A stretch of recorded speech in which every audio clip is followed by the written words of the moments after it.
यानंतर बघूया घराणेशाहीवरून काँग्रेसवर टीका करणाऱ्या भाजपमध्ये घराणेशाहीचं पेव फुटलंय। नांदेडच्या लोहा नगर परिषद निवडणुकीत भाजपनं एकाच कुटुंबातील एक दोन नव्हे तर तब्बल 6 व्यक्तींना उमेदवारी दिली आहे। त्यामुळे पार्टी विथ डिफरन्सचं बिरुद मिरवणाऱ्या भाजपवर टीकेची झोड उठली आहे।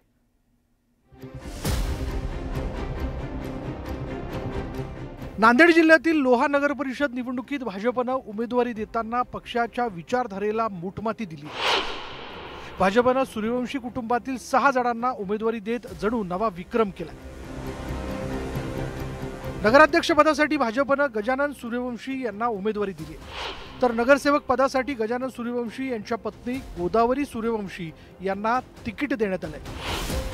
गजानन यांचा भाऊ सचिन सूर्यवंशी, भाऊजाई सुप्रिया सचिन सूर्यवंशी, मेहुणा युवराज वाघमारे आणि भाचेसून रीना अमोल व्यवहारे असे नात्या गोत्यात एक दोन नव्हे तर तब्बल 6 जणांना उमेदवारी दिली।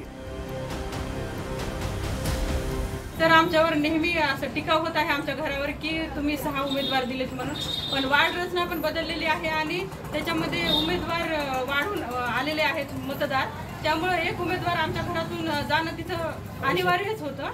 माझ्या इथं 2-3 परिवारातले सदस्य त्या भागातले नेतृत्व आहेत यापूर्वी करत आलेले।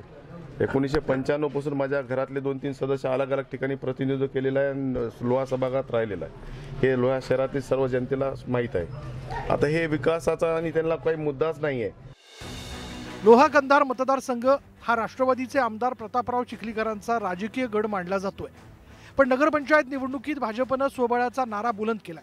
अशोक चव्हाणांच्या भाजप प्रवेशामुळे नांदेड जिल्ह्यात भाजपची राजकीय ताकद वाढली आहे। त्यामुळे भाजप, अजित पवारांची राष्ट्रवादी आणि काँग्रेस यांच्यात तिरंगी सामना रंगणार आहे।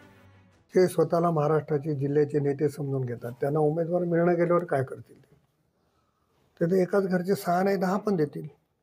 शेवटी त्यांना पॅनल उभा करायचे ना, उमेदवार किती आहेत हे महत्त्वाचं नाही। घराणेशाहीवरून भाजप नेतृत्वाकडून नेहमीच काँग्रेसवर टीका केली जाते, पण आता भाजपमधील घराणेशाही काही लपून राहिलेली नाही। दिल्लीपासून गल्लीपर्यंत नेत्यांनी आपल्या नातेवाईकांची भरती केली आहे। आता स्थानिक स्वराज्य संस्थांच्या निवडणुकीत भाजप नेत्यांनी कार्यकर्त्यांना बाजूला सारून घराणेशाहीचा कडेलोट केला। मुजीब शेख, न्यूज 18 लोकमत, नांदेड।